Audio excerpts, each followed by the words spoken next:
পাপ করে নাই জন্মে যে অহংকার।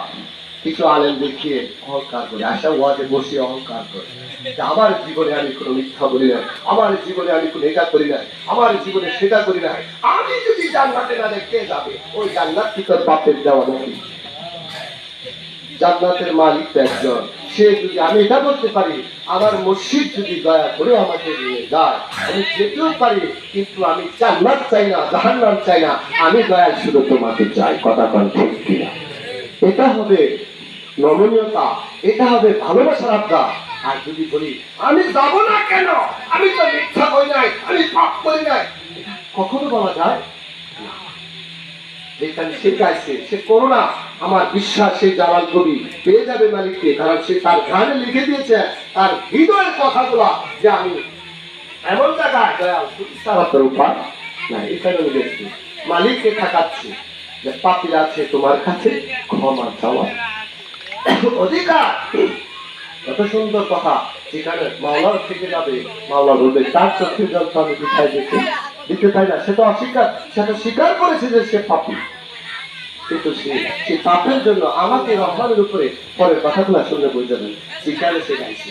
তো আমার সাথে গায়েন, তো আমি মনে করবো যে আপনাদের ভালো লাগতেছে, আর সবাই ঘুমাইলে তার পক্ষে আপনারা আমাকে গোলা করতেছে, ভালোবাসা নাই।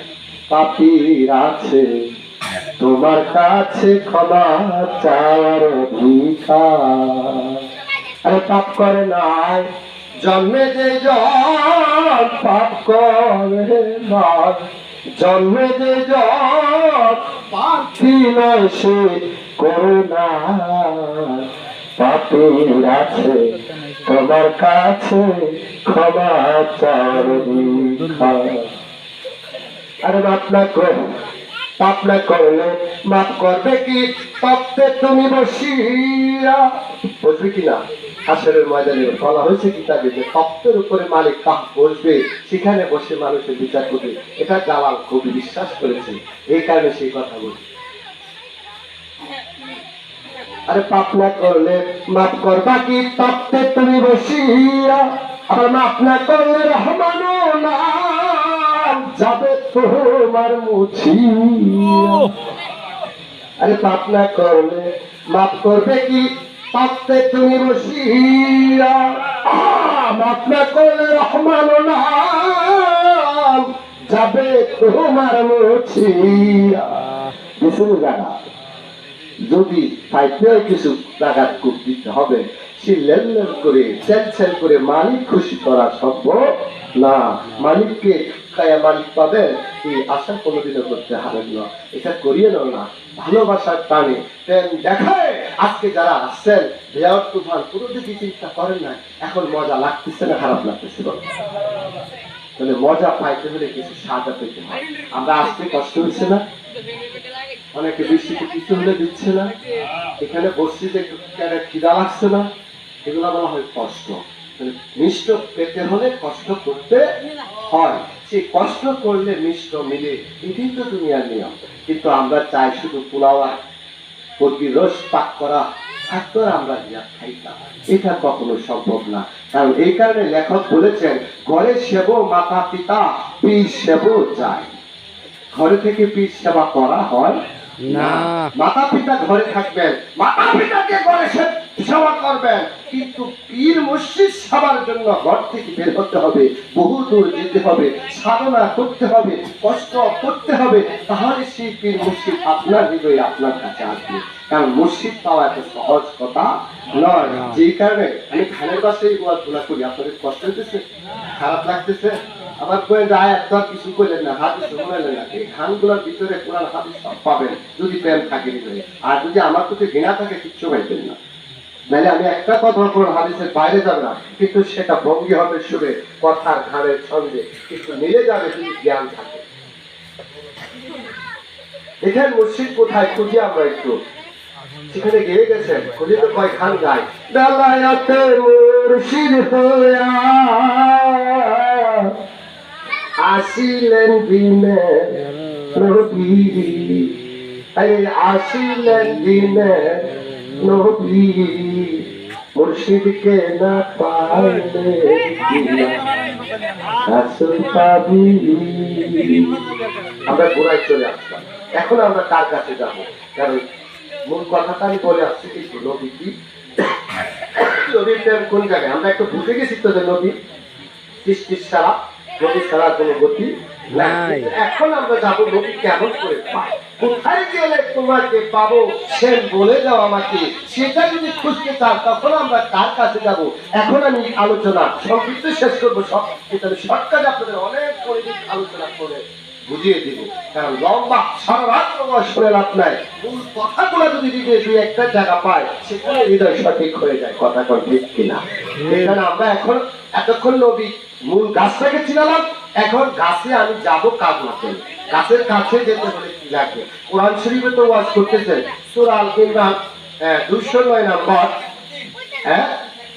61 আমার কাছে যেটা আছে সেখানে আল্লাহ বলতেছেন, একটু আয়াত বলে নেই, ওয়াতাসিমু বিহাবিল্লাহি জামিআন ওয়ালা তাফাররাক। আল্লাহ একটা আয়াত ওই সূরার মধ্যে বলেছেন যে আল্লাহ বলতেছেন যে আমার একটা রজ্জু আছে। রজ্জু মানে রশি, রশি চিনেন? রশি রশি দড়ি পাট দিয়ে যেটা বানানো হয়। আল্লাহ বলতেছেন ও পৃথিবীর মানুষ, আমি আল্লাহর রজ্জুকে আঁকড়িয়ে ধরো, মানে শক্ত করে ধরো, মজবুত করে ধরো।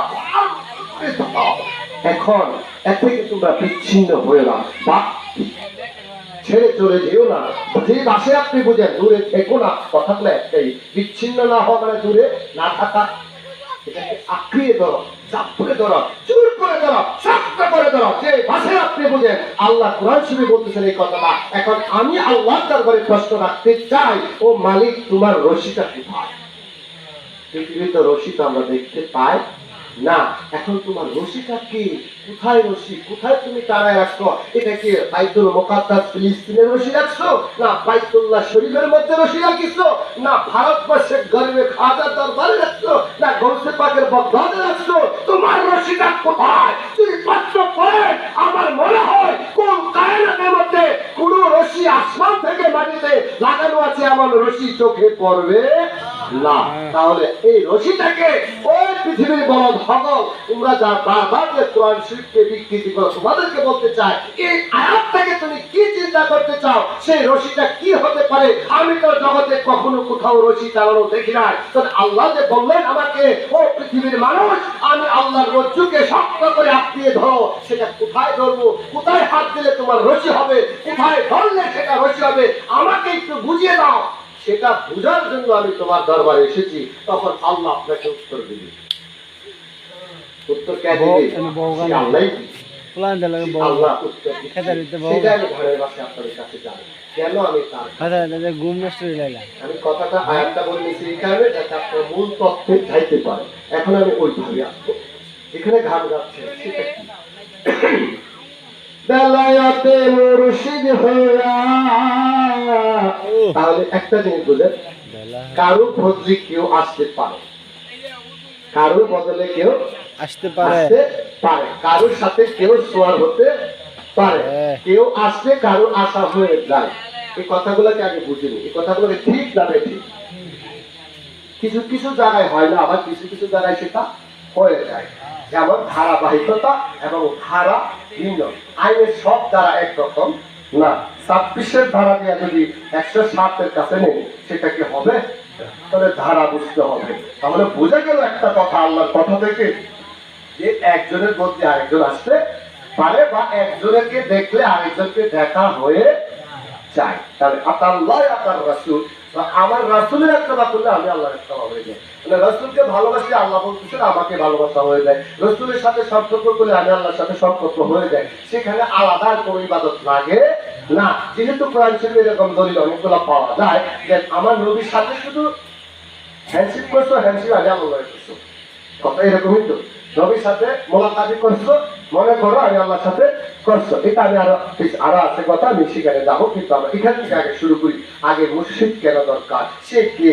সে কেমন জিনিস? সে আসলে কি আমাদের কোনো কাজে দরকার আছে? আমরা নিজের টাকা নিজে রোজগার করি, নিজের ভূমিয়া নিজে ঘুমাই, নিজের সন্তান নিজে জন্ম দেই, সেখানে আবার ভিড় লাগে না। 10 টাকা কোনোদিন দেয় না যে আমার বুকের লাগে চকলেট আনতে, দেয়নি। কোনো ভিড়ে তো গেলে 50 টাকা দিচ্ছে না যে তোর বউরে নিয়ে একটা চকলেট কিনে খাওয়া, দেয়নি। তো কিছুই আমার দেয় না, তাহলে আমি তার বাড়ি যাইতে হবে, এটা এমন কি কথা? কেন আমার টাকা আমি রোজগার করে তোমার দরবারে গিয়া তোমার পিছনে পালবো? এটার কারণটা কি? কি যেন আমার ভূতে কামড়াইছে? আসল কথা, হাজার হাজার কথা, কেন আমি যাবো, কেন দেব, কিন্তু দিতে তো হচ্ছে। এখন কোন জ্বালায় আমি দিচ্ছি? জ্বালা আছে কি নাই? কারণ জ্বালা যদি না থাকে জ্বলবে না, জ্বালা যদি হৃদয়ে না আসে সে জ্বলতে পারে না। এই কারণে আমি অনেক জায়গায় ঘান্ডও খাইতাম, জ্বালার একটা ঘান্ড আছে, এটা আমার খুব মজা লাগতো, আমি খাইতাম। একটা সময় আমি খুব জ্বালার মধ্যে ছিলাম, মনে করেন আর কি। কারণ সব কথা তো সবাই বলা যায় না, এই যন্ত্রণা আমাদেরও থাকে। সেই কারণে জ্বালার কিছু গান আছে, আপনাদেরকে কি করে শোনাবো। আমরা এখান থেকে বেলায়তটাকে বুঝে নিই। বেলায়াতে মুর্শিদ হইয়া আসিলেন দিনের নবী, হায়রে আসিলেন দিনের নবী। মুর্শিদকে না পাইলে কি আর রাসূল পাবি? রাসূল জন্ম নিল মক্কা, সেথায় গেলে পাই না দেখা, কি দেখতে যাবি? কিছু তো দেখা যায়। রাসূল জন্ম নিল মক্কা, সেথায় গেলে পাই না দেখা, কি দেখতে যাবি? মদিনায় তার রওজা আছে, মদিনায় তার রওজা আছে, হায়াতে জিন্দা নবী, হায়রে হায়াতে জিন্দা নবী। মুর্শিদকে না পাইলে কি আর রাসূল পাবি? আল্লাহু আকবার। এখন একটা শব্দ তো গানের ভাষায় হলো পাইলাম, যে আমার নবীকে পাইতে হলে মুর্শিদের দরবার যাইতে হবে, মুর্শিদ কাছে যাইতে হবে, নাইলে নবী পাওয়া যাবে না। অনেক দলিল কোরআন হাদিসের মধ্যে আছে, আমি দলিলের ভাষায় না গিয়া গানের ভাষায় আপনাদেরকে বললাম। তাহলে আপনাদের একটা জিনিস বোঝা গেল যে নবী পাইতে হলে মুর্শিদের কাছে যাইতে হবে। এখন মুর্শিদের কাছে কি যাবো, কি কইরা, কি কাজ করবো গিয়া? ওয়াতাসিমু বিহাবলিল্লাহি জামিআন লা তাফাররাক। তুমি বাতাইলা রশি, এই রশি খুঁজে পাইলাম না, এখন হুজুর কইতেছে যাইতে হবে ওখানে। আসলে ওইটা কি? আসলে হইল আল্লাহর রশি, তিনি হলেন যিনি আল্লাহর সাথে সম্পর্ক রাখতে পারেন। তাহলে বোঝা গেল আল্লাহর রশি পৃথিবীতে একটাই রশি, সেই রশি হলো আমার রাহমাতাল লিল আলামিন নবী। কথা কোন ঠিক কিনা? এখন যে নবীর সাথে সম্পর্ক রাখবে, নবীর হাতে হাত দিয়া বায়াত হবে। এখন বায়াত কি?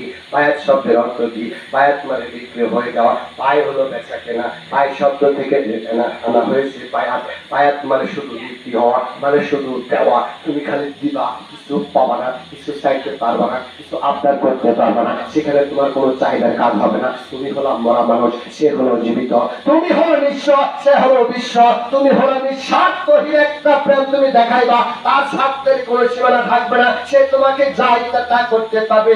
এমন ক্ষমতা যদি তুমি তার কাছে দিতে পারো, তাহলে বোঝা যাবে তোমার আত্মাটা তুমি তার কাছে বিক্রি করে দিয়ে। যখন তুমি বিক্রি হইতে পারবা, বিক্রি হয়ে যাবা, তখনই তোমাকে বায়াত হিসেবে, তোমাকে মুরিদ শব্দটা একটা নাম তোমার চলে আসবে, যে নামটা হবে তোমার মুরিদ, মানে তুমি বায়াত হয়ে গেছো। এখন বায়াত তো আমি হলাম, আল্লাহ কইতেছে কোরআনে, বায়াত শুধু মুখে মুখে হইলে হবে না, তো কেমনে হইতে হবে? ইয়াদুল্লু বাউকাইহি, মজা আরেকটু রয়ে গেছে। কি ওইটা? সেই কি মজা? তো আরেকটু মজা রয়েছে, শোনো। কেমন মজা বলো ও মালিক, তাড়াতাড়ি বলো মজাটা কেমন? ইয়াদুল্লু বাউকাইহি, তোমরা আরেকটা মজা লইয়া লো। যদি তুমি মুর্শিদের হাতে হাত রাখো, তখন তুমি মনে করিও আমি আল্লাহর কুদরতি হাতের মধ্যে তুমি হাতটা রাখছো। এখন এই মজা আল্লাহ তো দেখি নাই, কেমনে পাইতাম? কারণ এই মজা খাওয়ার মতো রূপ হইতে জগতে নাই। ইয়াদুল্লু বাউকাইহি, যে আমার বন্ধুর হাতে হাত রাখলো, যে আমার অলির হাতে হাত রাখলো, সে যেন মনে করে আমি আল্লাহর কুদরতি হাতের মধ্যে সে হাতটা রাখছে। এখন আল্লাহর অলির হাতে হাত দেওয়ার দরকার আছে না নাই? এটা কি হাদিস না কোরআন? যদি সেটা কোরআন হয়ে থাকে, এটা ফরজ না সুন্নাত? বলেন। যেহেতু কোরআন শরীফের মধ্যে বলছে ইয়াদুল্লু বাউকাইহি, হাত রাখো আমার বন্ধুর হাতে, মনে করে এটা আমার হাত, তাহলে বোঝা গেল বায়াত হওয়া প্রত্যেকটা মুসলমান নারীর জন্য ফরজ। কতক্ষণ ঠিক কিনা? আজকে যারা বলে বায়াত লাগবে না তারা আল্লাহ ফরজ অস্বীকার করলো। এখন আপনি যদি বলেন আল্লাহ নাই, আমার কি করার আছে? আছে কিছু? আপনি যদি বলেন আমি আল্লাহ চিনি না, আমি তো আপনাকে কিছু করতে পারবো না, কারণ আপনি আমার বাবার টাকায় খান না পড়েন না, আমার টাকায়ও খান না পড়েন না। এখন বাংলাদেশ স্বাধীন, লাখুন দিন দিন, যার যার জন্ম তার কাছে। আপনি গাঞ্জা খাইলেও সই, মদ খাইলেও সই, মাগিবাজি করলেও সই, যা ইচ্ছা তা করেন, আমার কিছু করার ক্ষমতা নাই, কারণ আমার হাত পায়ে বাঁধা। আমি সত্য বলতে পারবো, কিন্তু আপনি গ্রহণ করেন আর না করেন, আমার ক্ষমতার কিছুই নাই। আমি আপনার গালে ধারবা দিলে পুলিশ ভীষণ দিয়ে হ্যান্ডকাপ লাগাবে, আমি তো কখনো আপনাকে আর বেশি কিছু করতে পারবো না। অতএব হক আল্লাহ বলছে এটা এই কথা, আপনি মানলে মানেন, না মানলে নাই। বুঝলে বুঝ পাতা, না মানলে বেশ পাতা, কিচ্ছু করার নাই এই সমাজের মধ্যে। কিন্তু যারে আল্লাহ বুঝায় সেখানে একটা মজার কথা আছে, এই মজার কথাটা শেষের দিকে করিব, কারণ যারা মজা খাইতে চায় তারা মজার ধারে যাই। এখন জালমুড়ির দোকানে না গেলে যদি হ্যাঁ করে একবার ভালো নাম্বার গো, আমার জালমুড়ি খাওয়াও বলবনি, তোমার ঘুমাইছে এই মুখে ঘুরাবো দেবো বন্ধু ঘুরো ঘুরো কাইলা দেখিয়া ঘুরাবো না, ফিস দিয়া বলে তো আমার কালা দেখে তোমার ভালো লাগে না, কারণ কালারও গান আছে কিন্তু সব কালা কালা না, চোখের কালা আসলে দেখা হচ্ছে আপনার দেহের মধ্যে চোখ দেখা দিয়ে দুনিয়ার সব দেওয়া আল্লাহ এখানে কাইলা বানায় রাখছে। হ্যাঁ বানাইছি আমরা চোখের মনে কি কালো না সাদা, কেড়ে কাইলা দিল, এটা তো সব দেহ। হ্যাঁ কালোটার মধ্যে আলো এই তো আছে। আল্লাহ দেখেন, আল্লাহ করলে সাহেব একটা প্রমাণ দেখা করতে যখন যাবেন, চোখ যেখানে তুমি কোন কায়দা দেখো, যেদিকে তাকাও সেদিকে দেখো, সেখানে আমি কালো রেখেছি, জানি কালোর ভিতরে আলো চালাতে পারি পারি পারি। এটাই বাঙালি বুঝে, যেখানে দেখবো অন্ধকার সেখানে দেখবো আলো। এখানে দেখে তুমি কপালের এত দাম, শিখ শিখ শিখ শিখ বলে, মানে শিখ করতে না শিখ শিখ না, আমরা শিখ বানাই হচ্ছে। অথচ আল্লাহ কালামুল্লাহ শরীফে যে ওয়াসজুদুল আদম, প্রথম সূরা বাকারা খুলে দেখেন, সিজদা করো আদমকে। এখন আল্লাহ ছাড়া কাউকে সিজদা করা যায় না, এটা যেমন সত্য। আল্লাহ নিজেই বলেন ওয়াসজুদু, ওই ওয়াসজুদু শব্দটাকে খোঁজো, আমি আল্লাহ আদেশ করতেছি তোমরা সিজদা করো, আদমকে করো, আদমকে করো। সেটা কোন সিজদা ছিল? প্রশ্ন আপনাদের কাছে। আমরা দোষের তো শেষ নাই, আপনাদেরকে প্রশ্ন করে যাই, ওয়াসজুদুল আদম এই আয়াতের ব্যাখ্যা কি বলবেন? আল্লাহ নিজে বললেন সুজুদ করো, সিজদা করো, আমার আদমকে করো। তখন সেটা কোন সিজদা হিসেবে আপনি রাখবেন, কোথায় নিয়ে ফেলাবেন? আল্লাহ ছাড়া তো কাউকে সিজদা করা যায় না। এখন আল্লাহ শুধু আদম নয়, কোরআন শরীফে আরেকটু খোলেন, সূরা ইউসুফে যান, সেখানে 11 জনকে বলতেছে সিজদা করো করো, এবং করেছিলেন। কোরআন শরীফ ধরেন দিচ্ছেন, সেটাকে কোন সিজদা মনে করো? প্রশ্ন। একটা মাথা, এটা দিয়ে তো মুড়িগন্ডা খাওয়া যাবে, কিছু মাথা আছে মুড়িগন্ডা খাইলেও হারাম হইবে। আমার মাথা নাই যাবো তো নাম কইতাম না, শত্রু মাথা এলাম নাই।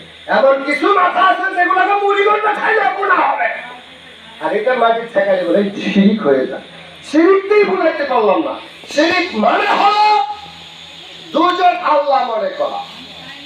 পৃথিবীতে এক আল্লাহ উপরে আর এক আল্লাহ নিচে, এরকম যদি কেউ বললা ওখানে গিয়া তারে বুঝে, সেটার নাম হলো শিরিক। সেটা পূজা লাগতো না, মাথা নোয়া লাগতো না, মনে মনে যদি কই যে আল্লাহ ভালো ভাবলো, ভালো ভাবলো ভালো মেয়ে আল্লাহ আরেকটা আল্লাহ উঠবে, এরকম কোন ব্যক্তি যদি সরাসরি কেউ বলে শরীয়তের ভাষায় যে সে আল্লাহ, তাহলে সেটা কি হয়? শিরিক হয়। মাথা নোয়াইলে শিরিক। এখানে একটা চিন্তা করেন না, হাজার হাজার দলিল আছে, আমি শর্টকাটে বোঝানোর জন্য কথা বলবো। মাথা নোয়াইলে শিরিক হয় না, মনে মনে বললে শিরিক হয়ে যায়। কথা ঠিক কিনা? মনে মনে বললে শিরিক হয়ে যায়, মাথা নোয়াইলে শিরিক হয় না। শিরিক মানে আল্লাহকে দুইজন আল্লাহ মনে করা। কথাটা সহজ ভাষায় বুঝে না, দুইজন আল্লাহ মনে করা। যদি আল্লাহ ব্যতীত আর কাউকে আল্লাহ মনে করেন, সেটা মাথা নোয়াইতে হবে না, মাটিতে মাথা লাগাইতে হবে না, কিচ্ছু করতে হবে না, সাথে সাথে কাফের ফতোয়া। এটার জন্য কোনো ফতোয়ার আর জমে থাকবে না। কারণ শিরিক শব্দটা হলো আল্লাহর সাথে আরেকজন এমন সমকক্ষ আরেকজনকে আল্লাহ মনে করা। কথা বলতে পারছি? তাহলে আমাদের মাথা নয়, এটার এত দাম নাই। এটা কি দাম আছে? দেহটা এখন আমি চলে গেলাম, আমার মানে প্রাণ পাখিটা এখন বের হয়ে গেল, আমার কি আর মরবি ডাক্তার কি করবে? এই লাশটা তাড়াতাড়ি বাইর কর, হায়াত লয়েছে মোল্লা, এটা